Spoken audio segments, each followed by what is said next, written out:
Hey guys! Today I'm going to show you how you can convert a Figma design into Webflow. So let's get started.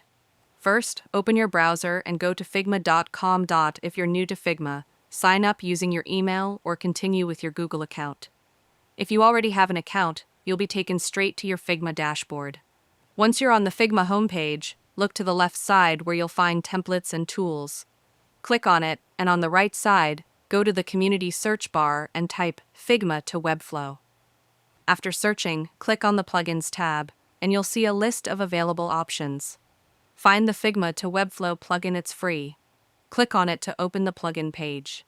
From there, open it in your Figma Basics or Team Library workspace.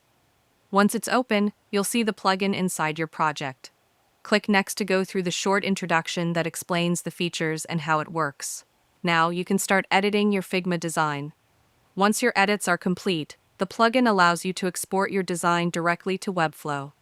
It automatically converts your layout into clean Webflow code, so you can continue refining it inside Webflow without starting from scratch. And that's it. If you found this video helpful, consider giving it a like and subscribe.